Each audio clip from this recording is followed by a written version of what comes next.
Correction de l'exercice 1, page 44. Complète cette étiquette figurant sur une boîte de gâteau. Alors, il faut déjà commencer par bien comprendre ce tableau qui est un petit peu particulier. Nous avons donc valeur énergétique, protéines, sucre, lipides, fibres élémentaires, sodium. Et pour toutes ces grandeurs, nous avons pour 100 grammes et pour 30 grammes. Qu'est-ce qui est proportionnel ici?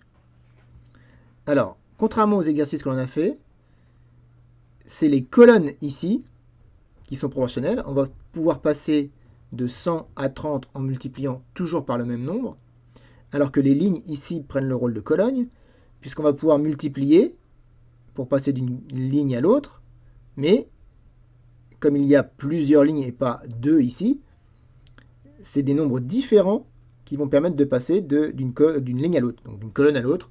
On pourrait prendre le tableau ainsi, voilà.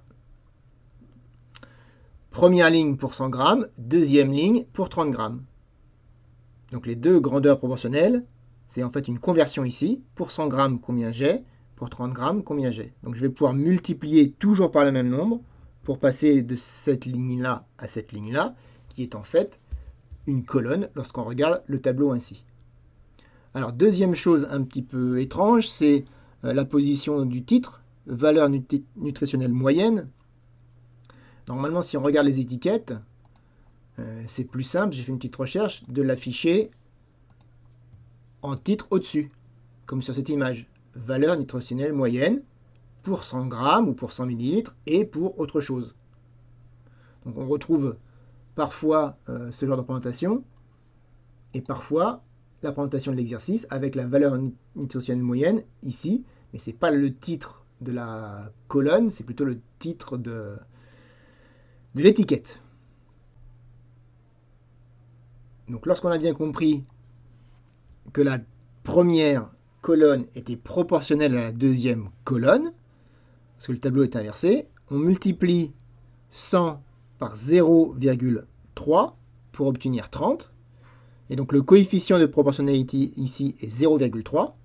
Et je peux multiplier la première colonne par 0,3 pour obtenir la deuxième colonne. Donc allons-y, on vérifie. 100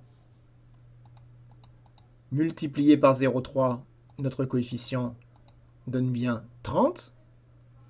Donc pour trouver la valeur énergétique pour 30 grammes, bon, c'est environ 3 fois moins. Hein, passer de 30 grammes à 100 grammes, c'est presque un rapport 3 fois plus, 3 fois moins. Ça serait 33 exactement, mais là on n'y est pas. Donc on va multiplier 1770 par 0,3 et obtenir 531.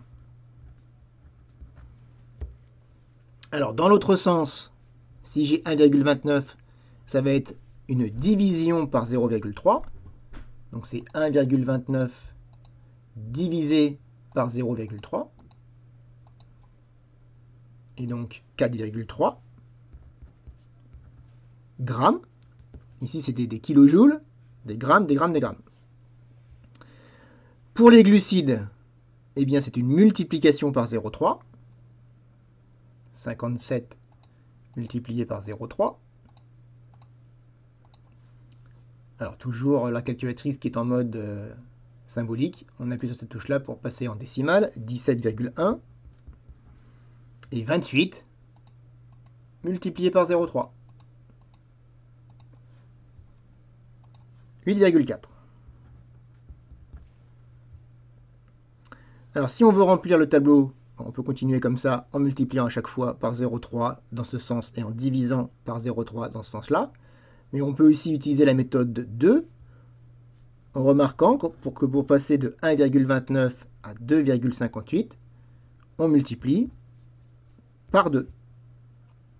Donc ici, on peut prendre le double de 4,3 pour avoir 2,58, ce qui correspond à 100 grammes. Donc là, j'ai 4,3 fois 2, 8,6. C'est plus simple que de faire 2,58 divisé par 0,3, qui donnerait le même résultat.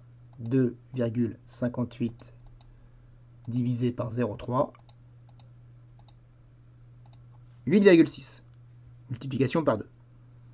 Donc on complète le tableau.